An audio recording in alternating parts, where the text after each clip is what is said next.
Yang pertama, kita coba di brainstorming dulu, coba digali dulu cara berpikir kita supaya benar menempatkan Al-Quran itu sebagai mukjizat, bukan sekedar kita bacaan. Ini bedanya nanti dengan bacaan-bacaan biasa dan juga dengan kitab-kitab suci sebelumnya. Ingat, ada yang hanya sekedar wahyu memberikan penguatan tauhid, ada yang menjadi kurikulum hidup. Nah, Al-Quran ini bukan sekedar wahyu yang mengkonfirmasi keimanan kita, tapi di saat yang bersamaan menjadi kurikulum kehidupan kita sampai kita menghadap Allah Subhanahu wa Ta'ala. Itu ada di Quran surah kedua Al-Baqarah di ayat ke-185.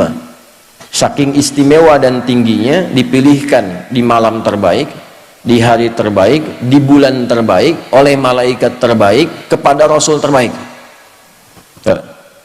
Malamnya saking pentingnya, suasana di malam itu dinaikkan semua jenis kebaikan sehingga amal soleh pun naik lebih dari 1000 bulan pahalanya. Itu nanti ada di Quran surah ke-97. Inna anzalnahu fi lailatul qadr. Tuh, kenapa pakai lailah tidak pakai lail? Kalau lail itu hanya menunjuk waktu, di waktu malam. Anda mau tahajud, ambil sebagian waktu malam. Quran surah 17 ayat 79. Wa minal laili fatahajjad bih. Dari sebagian malam, waktu yang cukup panjang itu, ambil sebagian untuk menunaikan tahajud. Jadi lail, layali, lela, lili, ya, lala itu malam. Ibu lili, ibu malam-malam. Kalau pakai ta, lailah, berarti ada yang istimewa di malam itu. Karena itu begitu detil diksi Al-Quran itu, ayatnya ketika menampilkan inna anzalnahu fi lailatul qadr, berarti ada yang istimewa di malam itu. Ya, saking istimewanya, malamnya berubah suasananya, berubah nilai pahalanya. Wa ma adraka ma lailatul qadr, lailatul qadri khairum min alfi syahr. Bukan 1000 bulan ya, lebih dari 1000 bulan. Nanti bergantung kadar keikhlasan.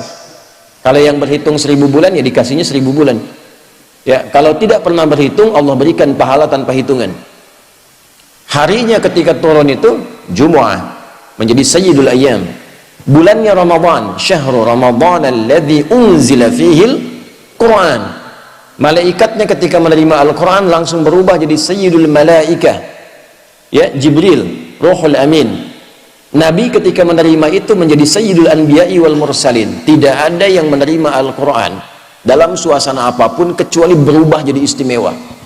Rasulnya jadi istimewa, malamnya istimewa. Tadi Al-Qadar, malamnya diberkahi. Nanti surahnya Ad-Dukhan, surah ke-44 itu ya.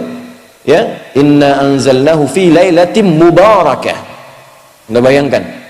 Kemudian turun di Mekah. Nah, ini yang mau saya tunjukkan keistimewaannya. Mekah itu jangan dibayangkan saat ini yang ramai, maju, banyak hotelnya dan sebagainya. Ini saya ilustrasikan ya Bu, Pak. Ini kanan, ini di kiri ini. Ini tisu biarkan saja. Ini lembah. Ya, ini lembahnya nih. Lembah ini kalau kita membaca dari segi sejarah, peta-peta masa lalu, itu tidak akan pernah keluar dari keterangan Al-Quran. Biwadin ghairi dhi zara'in inda baitikal muharram. Tanahnya tandus, batuannya pekat, tumbuhan jarang tumbuh. Terisolasi keadaannya. Di situ ada yang mulia. Kalaulah tidak ada kemuliaan Al-Bait, Baitullah, kalau nggak ada Ka'bah ini selesai. Diliputi oleh padang pasir, Sahara yang luas. Ini diapit oleh dua kekuatan besar. Di sini ada Romawi dengan imperiumnya, ya. Saking dahsyatnya Romawi, kalau Bapak Ibu nanti ada sempat waktu mengunjungi, itu terbentang Mediterania, ada laut besar Mediterania, dari Italia ke Libya, Tunisia sampai ke Turki itu sampai sekarang arsitektur bangunannya peninggalan Romawi masih ada. Saya pernah cukup lama di Tripoli di Libya. Saya kunjungi daerah namanya Leptis Magna. Itu sampai sekarang kolosiumnya, beberapa bangunannya, pondasinya masih ada sampai sekarang. untuk menunjukkan betapa dahsyatnya kekuatan Romawi masa itu. Punya peradaban, punya kekuatan. Samping kirinya Persia, Pak, punya kekaisaran. Ini kan Al-Manar, ya, sifatnya kan manarah. Manarah itu apa? Menara. Menara itu apa? Itu dulu puncak salah satu nilai spiritual tertinggi Persia, karena ketika mereka mau menyembah, menempatkan api di atas menara. Nanti di era Islam, ketika Islam masuk ke Persia, digantilah, tempatnya tidak dirubah, fungsi tempatnya dirubah, diganti sebagai tempat azan, untuk menunjukkan bahwa setiap tempat penyembahan itu diarahkan kemudian kepada Allah Subhanahu wa Ta'ala. Singkatnya, di sini ada Romawi, di sini ada Persia, dua kekuatan besar. Pertanyaan saya, kenapa Qur'annya turunnya di tempat titik yang tadi disebutkan, yang tandus, yang peradaban belum muncul, yang penduduknya sebagian besar pada masa itu banyak yang berbuat kriminal, pemabuk banyak. Ini sering saya informasikan, pemabuk zaman itu yang pemula itu 5 kali sehari, Ustaz. Yang pemula loh, bayangkan yang profesional itu. Kalau ada pencuri, pembegal, itu nggak nanggung, sekampung begal semua. Gifar itu kan kampung begal. Gifar itu kampung begal. Tokohnya Jundub bin Junadah. Jundub bin Junadah itu pemimpin para begal di kampung begal. Ya, nanti kelak masuk Islam, memperkenalkan diri, saya dari kampung begal dulunya. Maka ditambah al di depannya, ujungnya i, Al-Ghifari. Ya, jadi kalau ada yang namanya Al-Ghifari, kampung begal itu dulu. Ya, tapi nanti ada nilainya, belum selesai, baru setengah, jangan pulang dulu. Belum selesai. Kalau ada zina, zinanya hatam, semua jenis zina dikerjakan. Anda bayangkan tuh, ya, membunuh itu sudah biasa. Tokoh-tokohnya dikenang sepanjang zaman itu, kenang sepanjang zaman itu, landscape-nya itu begitu. Ya, keadaan masyarakatnya demikian. Nah, Quran itu kenapa nggak turun di Romawi? Kenapa tidak turun di Persia? Kok turunnya di tempat itu yang terlihatnya tidak ideal? Maka Allah ingin menunjukkan keistimewaan Al-Quran dan keagungan dia, yang bisa merubah tempat yang paling nadir dengan maksiat menjadi khairu ummah. Orang yang berubah jadi orang terbaik di zamannya, tempatnya berubah jadi paling makmur yang melintasi zaman. Dan untuk menutup klaim di kemudian hari, pantas Islam pernah maju turunnya di Romawi. Untuk menghilangkan klaim di kesempatan yang lain, pantas Islam itu hebat turunnya di Persia. Tapi ketika diturunkan di tempat yang paling rendah, belum ada peradaban, belum ada kemajuan, maka Allah ingin membungkam siapapun yang menyangkal keistimewaan Al-Quran. Dibuktikan di setiap zaman Quran diturunkan di titik yang paling rendah di muka bumi, masyarakatnya paling kontroversial, maksiatnya paling banyak, bisa dirubah oleh Quran dengan satu kilatan yang luar biasa menjadi manusia terbaik yang dikenang sepanjang zaman. Dan itu dulu orang berubah itu dengan ayat-ayat pendek, Pak, Bu. Ibu kenal Bilal bin Rabah? Ayo, kenal di mana tuh? Atau ya, Bilal itu kan hafalnya baru Al-Ikhlas, coba. Tapi kekuatan Al-Ikhlas itu bisa menajamkan hatinya, pikirannya, dan memberi kekuatan pada fisiknya. Diseret oleh tuannya ke tanah lapang yang luas dalam suasana panas yang tidak biasa. Saya ilustrasikan ya, panas di kita ini masih ada uapnya. Jadi kalau panas kita keluar keringat. Di Timur Tengah itu uapnya tipis, kalau betul-betul panas bisa hilang uap. Kalau hilang uap bukan keringat, itu langsung berubah jadi hitam. Karena uapnya tipis. Jadi kalau Anda simpan kerupuk, kalau di sini mengkerut, di sana terbakar. Ya. Dipanaskan batu, disimpan di dadanya, dalam suasana panas dicambuk, dikatakan irtad. Jawabannya apa? Ahad. Irtad, ahad, irtad, ahad. Ya, kamu murtad, ahad. Enggak, Tuhan saya esa, qul huwallahu ahad. Itu kalimat satu kata di surat Al-Ikhlas menajamkan hatinya, menguatkan pikirannya, memberikan semangat luar biasa pada fisiknya. Dan datang anugerah Allah. Umar itu cuma 2 huruf berubahnya. siapa Umar sebelum masuk Islam tuh? Anda paham semua, baca sirahnya, baca sejarahnya. Jangan dilihat Umar sekedar setelah masuk Islamnya, lihat perubahannya. Bagaimana Al-Quran merubah pribadi seseorang menjadi istimewa. Itu kedahsyatan Al-Quran. Umar kan dulu luar biasa sebelum masuk Islam, bahkan berkeinginan membunuh Nabi kan. Di perjalanan yang sangat luar biasa, sebelumnya Nabi doakan diantara dua Umar kan, memohon pada Allah kebaikan. Di perjalanan hanya mendapatkan informasi saudarinya masuk Islam. Saat sampai ke tempatnya hanya terdengar dua kalimat dulu tuh, Toha. Anda bayangkan, Toha itu menajamkan sanubarinya, merasakan frekuensi getaran yang tinggi, itu memperlemah semangat buruknya, tiba-tiba tergetar dan berubah jadi baik. Cuman dengan Toha jadi mulia. Anda sudah Al-Kahfi, sudah Yasin, sudah Baqarahan tuh, belum bisa berubah juga. Nah ini faktornya apa? Kenapa orang dulu mendapatkan cahaya Quran begitu dalam dan merubah tampilan jadi istimewa dan langsung turun kesaksian Allah? Yang mahal tuh ini. Nanti pindah ke Quran surah ketiga Ali Imran ayat 110. Persaksiannya langsung menggunakan bentuk fi'il madhi untuk memberikan inspirasi mudhari. Kuntum khaira ummatin ukhrijat linnasi ta'muruna bil ma'ruf wa tanhauna 'anil munkar wa tu'minuna billah. Ini mahal kalimatnya. Ya, kalian itu benar-benar umat terbaik yang pernah terlahir dan berkehidupan di muka bumi. Jadi teladan. Nah, bagaimana mereka menjadi umat terbaik itu? Ketika mengambil spirit dari Al-Quran dan menerapkan kurikulum yang ada di Al-Quran pada kehidupannya. Jadi Al-Quran itu saking istimewanya bukan sekedar bacaan Pak Ibu. Membaca itu adalah membuka pintu untuk mengetahui isinya. Nah Al-Quran itu nanti ada 3 level. Level bacaan, level pemahaman, level pengamalan. Saat membaca itu untuk tahu isinya, untuk dipahami. Makanya kalimat pertamanya ikra. Ikra itu belum menuntut paham dari qiraah. Ya, ketika ada qiraati, ada ikra dan turunannya, kan kita tidak diminta memahami. Di mana-mana orang baca pertama kali itu untuk bisa baca, tidak dituntut paham. Itu hukum standar. Setelah itu memahami. Maka pindah ke tilawah.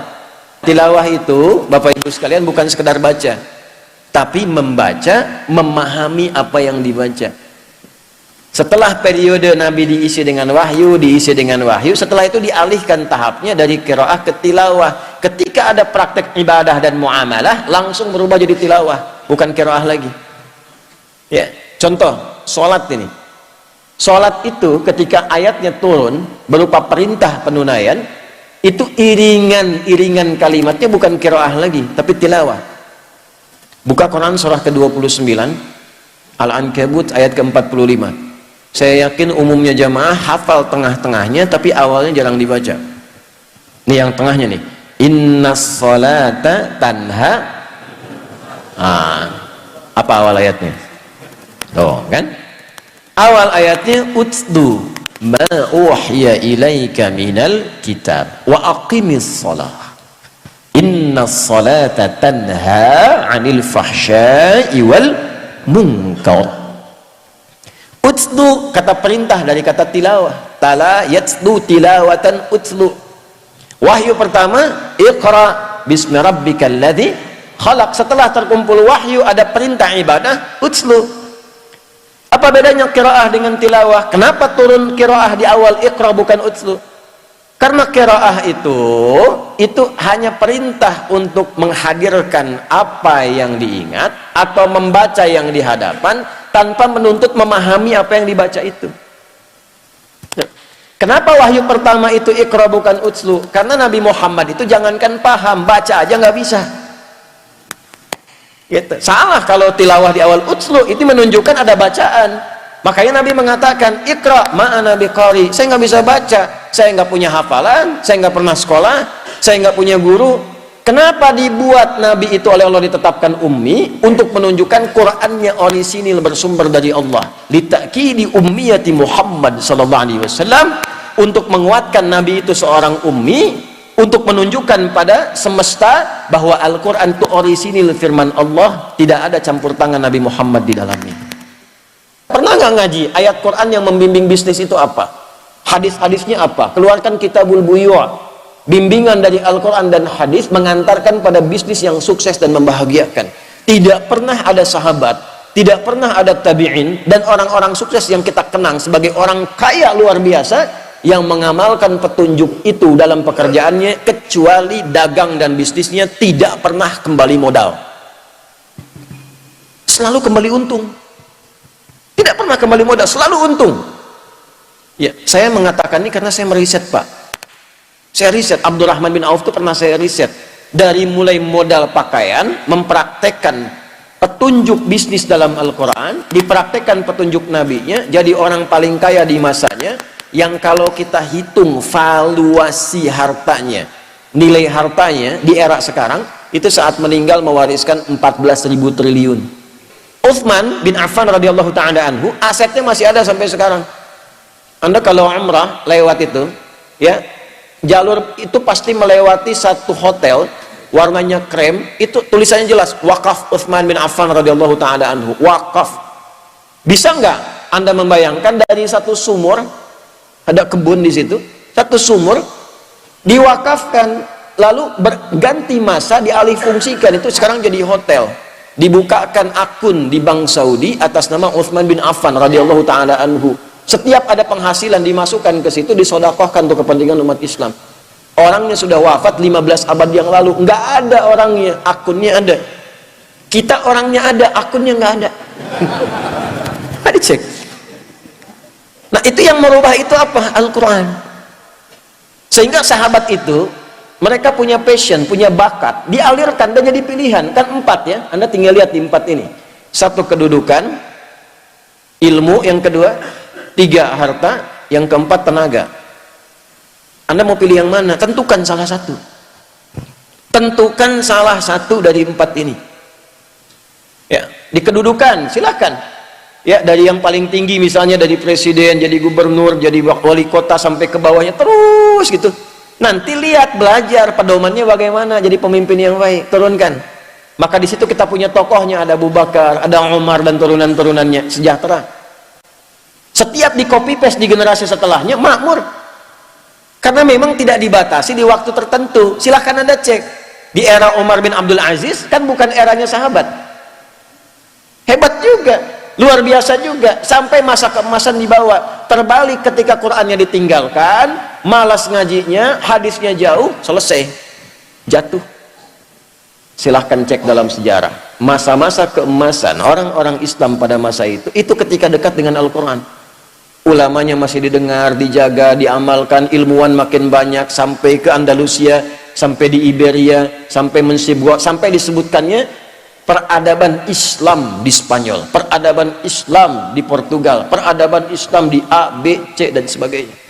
Kapan? Ketika dekat dengan Al-Quran. Ketika Qurannya mulai jauh, mulai sibuk dengan dunia, jatuh. Nah, ini yang mau saya tekankan di bagian yang pertama. Ilmu silahkan, kita punya tokohnya, ada Ali bin Abi Thalib, ada sahabat Abu Hurairah radhiyallahu ta'ala anhuma jami'an, ya. Kemudian di babnya apa lagi? Harta, ada Utsman bin Affan, Abdurrahman bin Auf, ada Talhah dan sebagainya. Bab tenaga siapa? Ada Bilal bin Rabah. Apa Bilal pernah dikenal sebagai crazy rich di zaman Nabi? Tidak. Bagawan pengetahuan? Tidak. Punya kedudukan? Tidak. Apa pekerjaannya? Adzan. Tapi pernah nggak Anda mendengar begini? Bilal cemburu pada hartanya Utsman? Pernah? Tidak. Bilal cemburu pada ilmunya Ali? Pernah? Tidak. Kenapa? Karena mereka sudah memutuskan pilihan. Saya memilih yang ini sebagai bekal pulang kepada Allah. Jadi nggak ada cemburu pada yang lain, karena punya jalan hidup. Saya memilih adzan. Kenapa? Karena saat adzan, Allahu Akbar, Allahu Akbar, begitu selesai Nabi komen, aku mendengar suara tapak kaki Bilal itu di taman surga, dan dari teriakannya itu dipanjangkan lehernya, kata kiasan, maksudnya diberikan keutamaan dari suara adzannya. Bilal begitu dengar, adzan aja saya udah ke surga, ngapain saya capek kayak Utsman itu kan? Makanya beliau pilih itu jadi kebanggaan. Anda bayangkan, setelah Nabi meninggal itu dikejar-kejar, dicari Pak Bilal ada di mana, sembunyi mempertahankan passionnya, sembunyi, ditawari ketua Mahkamah Agung. Tuh. Anda bayangkan? Itu kan penawarannya tinggi, itu hakim agung tertinggi, ditawarin, ngumpet di pedalaman. Akhirnya karena nggak bisa, bagaimana dirayunya? Adzan aja deh. Baru mau datang. Jadi tapi begitu sampai asyhadu anna Muhammad Rasulullah, pingsan. Karena membayangkan kenangan bersama Nabi, membayangkan keutamaan. Akhirnya balik lagi. Jadi kebanggaan. Rizki kan sudah teratur. Asal Anda bergerak, Allah kirimkan. Profesi itu kan cuma perbedaan dalam mencarinya saja. Yang dosen, yang arsitek, yang dokter, itu cuma perbedaan dalam mencarinya. Kuota rizkinya teratur. Walladzi qaddara fahada. Telah ditetapkan, diberi petunjuk, tinggal ikhtiar, rizki dapat. Jadi biasa-biasa saja. Orang dulu tuh biasa-biasa saja, menganggap Abdurrahman bin Auf biasa-biasa saja. Kata Nabi, ya, ini kalimat yang sangat viral ini. Kalimat sangat viral. Beliau itu tidak khawatir dengan orang Islam yang kaya, karena kaya itu biasa saja. Yang khawatir itu yang tak mampu memanage kekayaannya.